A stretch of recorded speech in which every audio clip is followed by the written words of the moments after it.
Mes chers élèves, bonjour.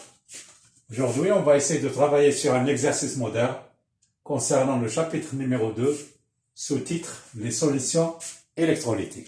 Bien. D'abord, je viens de lire l'énoncé. On dissout 0,20, pardon, on dissout 0,20 grammes de chlorure de barium de formule chimique BaCl2 sur l'état solide parce qu'il est sous forme d'une poudre dans une quantité d'eau suffisante de manière à obtenir 500 ml de solution. C'est-à-dire on va dissoudre cette poudre-là de BaCl2 dans une quantité d'eau de volume V égale à 500 ml. Bien. On donne dans l'énoncé la masse molaire du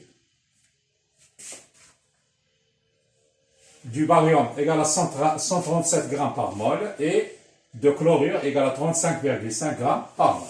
La première question, quelle est la quantité de matière de solidité dissous dans l'eau? Tout simplement, on va calculer le nombre de moles N de BaCl2 sous l'état solide. Bien, donc on va essayer de faire un rappel concernant la quantité de matière, soit la quantité de matière N égale la petite masse sur la masse molaire. Donc, vous avez la petite masse égale à 0,20 grammes et la masse molaire de BaCl2, on peut la calculer. Donc, elle est formée d'un atome de Ba et de deux atomes de Cl2, donc égale à la masse molaire de Ba plus 2 fois la masse molaire de chlore.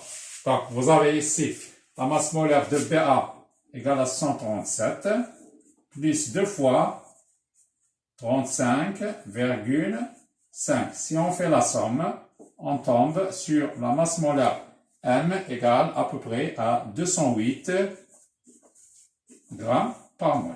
Donc, après avoir déterminé la masse molaire de cette molécule, on va la remplacer dans la formule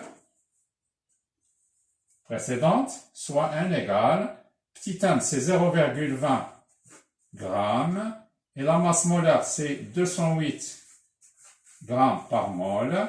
Finalement, on va tomber sur une valeur N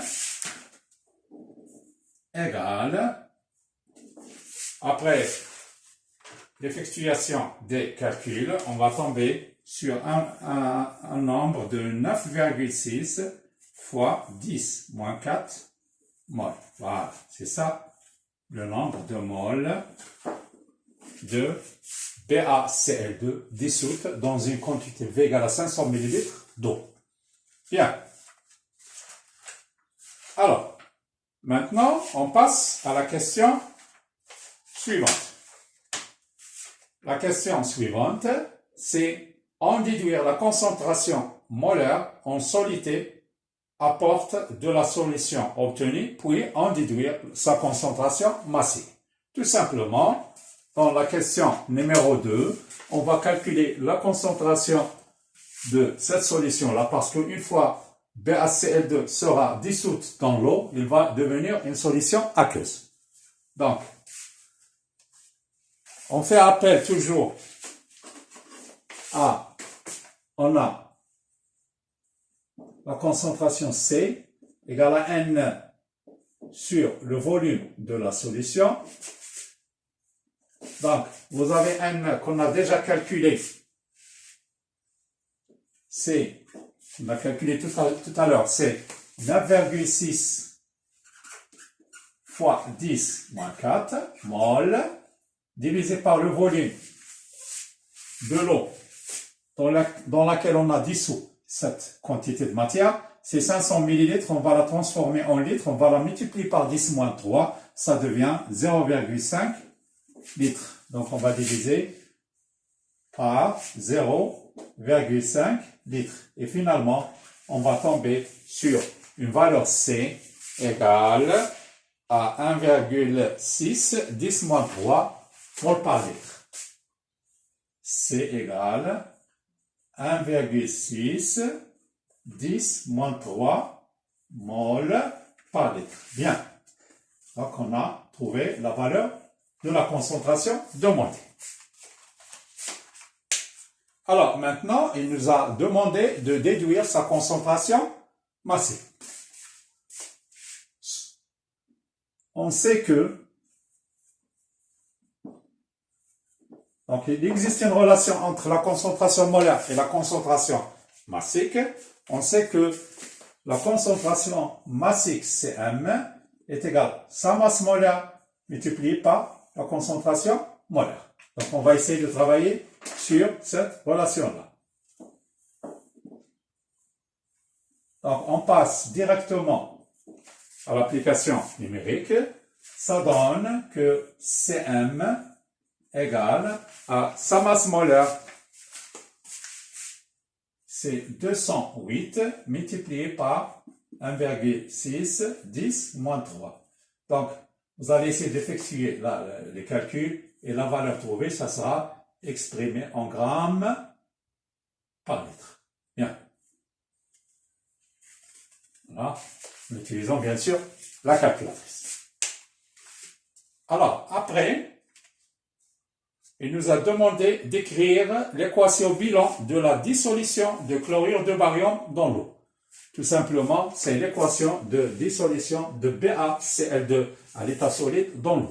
C'est une solution électrolytique. Une fois qu'il sera dissous dans l'eau, il va se transformer en ion positif et en ion négatif. Donc, tout simplement, vous avez BaCl2 à l'état solide. Une fois qu'il sera dissous dans l'eau, il va se transformer en ion Ba2+ à l'état aqueuse, plus 2 fois Cl2 à l'état aqueuse. Pourquoi j'ai ajouté 2? Pour équilibrer l'équation. Très bien. Alors, maintenant, on passe à la dernière question, la question numéro 4. En déduire les concentrations molaires des ions Ba2+ et des ions Cl- dans cette solution. Donc, la méthode la plus facile, on va essayer de faire appel à ce qu'on appelle le tableau d'avancement. Donc, on va essayer de remplir ce tableau-là. L'équation bilan qu'on a trouvée tout à l'heure, BaCl2 à l'état solide, elle va être transformée en Ba2+ à l'état aqueuse, plus 2 fois Cl- à l'état aqueuse. Bien. On va essayer de remplir ce tableau-là. Ce qui concerne la quantité de matière initiale de BaCl2, c'est déjà trouvé. C'est 9,6 10 moins 4. À l'état initial, on n'a pas d'ion, ni positif ni négatif, mais à l'état intermédiaire, fois 10 moins 4, ça sera moins x. Pourquoi x? Parce qu'on a ici 1, ici vous avez 1, et ici vous avez 2.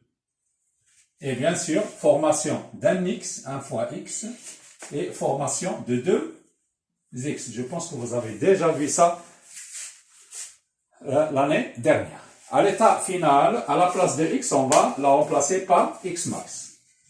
Donc on fait la même chose, fois 10 moins 4. La place de x, on va écrire moins x max et 2 x max. Bien. Alors, notre but, comme j'ai dit tout à l'heure, c'est de calculer les concentrations de Ba2+ et de Cl- dans la solution, c'est-à-dire à l'état final. Bien. Alors, d'abord, on va essayer de calculer x max. Alors, nous avons un seul réactif. Donc, pour calculer x max, on va écrire, regardez, c'est 9,6 10 moins 4 moins x max égale à 0. ça veut dire que X max égale à 9,6, 10 moins 4 mol. Bien. Alors, maintenant, directement, on passe à l'expression de la concentration demandée de BA de plus. C'est quoi? C'est N de BA de plus